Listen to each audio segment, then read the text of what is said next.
Well, it has finally happened in my rankings. For the first time since I started doing this in October, Coronation Street is not in number one. It falls to number two in my rankings. I started to talk about it a little in December about how Coronation Street kind of didn't have a main story. I think that's my biggest problem with Coronation Street and the reason it fell out of top place. The A story finally ended, and they really haven't been able to give an A story that is intriguing enough for me. This can become a problem with me and character-driven storytelling. We get months that become boring, and I do feel like January for Coronation Street and even a lot of December fell into the boring spot for Coronation Street. And maybe it's unfair. Fans are fickle, and I am very fickle. I will be the first to tell you that I am fickle when it comes to my opinions. Now, obviously, I still find Coronation Street solid because it's in number two. It's not going to be falling out of the top three right now because most of the other soap operas don't even try to be good, it seems like. But I do think there becomes a problem in character-driven storytelling when you get these lulls, because you gotta build the stories back up, and if the characters aren't interesting enough, it can fall into being boring, and that's what we're getting out of Corey. There's also a story that I just don't like, and that's also been a big issue, and that's been the whole Emma with learner driver Faye, and Faye ending up hitting a man, an older man. He said he was okay after being hit, but then when they visited him, he ended up dying. And so that's kind of been one of the stories that really started the month. And I don't really find that story character driven. It was just kind of a thing that happened out of the blue, and I'm not really interested in it. So that was another main reason why I dropped Corey.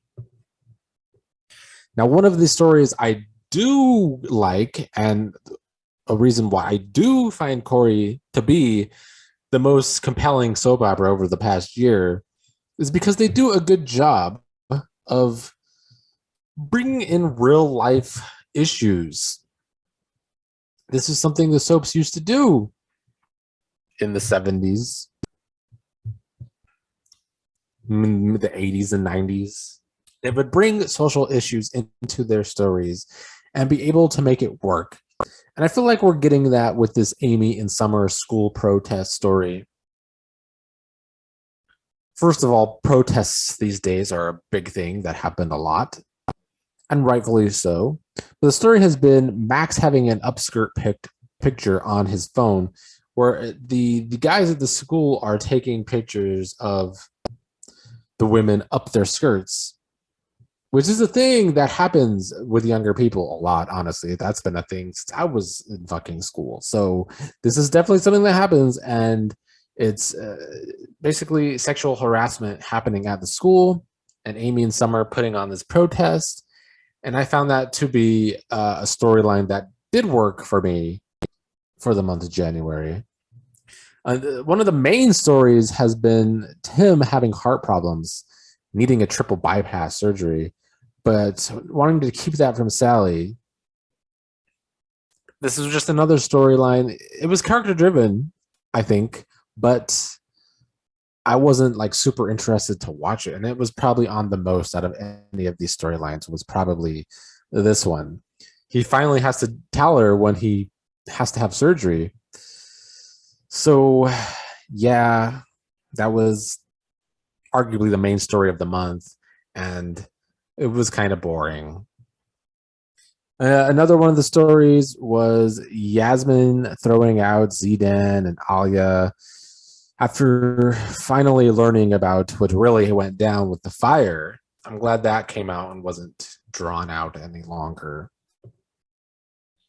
So yeah, I mean, overall, judging by this video, I don't have a lot to talk about because it's been kind of boring. But also B, I think Coronation Street has been so overall solid for me since I started watching it again early last year that I can't drop it further in the rankings right now. I did consider putting Bold and the Beautiful in second and dropping Coronation Street down to third, but I just can't do that yet. I feel like the other soaps need to earn their spots. Coronation Street in 2021 earned the rep of being the best written soap opera, and therefore, for me, the best soap opera of the year. These other soap operas have to earn that spot. Now, my number one is going to be maybe controversial. Maybe. I don't know. I have a lot to say about that one at number one. But for right now, Coronation Street dropping to number two for the first time since I've been doing these rankings is just because it has been a bad combination of boring. And also, I don't like the Emma and Faye storyline. I don't find it to be that character driven. I find it random and frankly not that intriguing to me.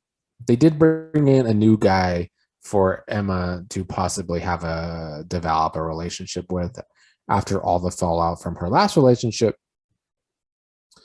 But for now, I'm putting Coronation Street in second. I hope they could find a solid A story because to me, Coronation Street in January felt like here's a bunch of C and B storylines that are mostly boring. I hope they develop like they did in 2021 and just put together a very solid A story because the show needs it. Or it could drop again if something. Well, first of all, Home and Away is coming back, and that's usually high in my rankings, so that has a possibility of topping Coronation Street. Also, Bold and the Beautiful has been mostly enjoyable for me lately. That could earn a higher spot. So right now, Coronation Street finally dropping in my rankings, but still obviously one of the better solid shows going on.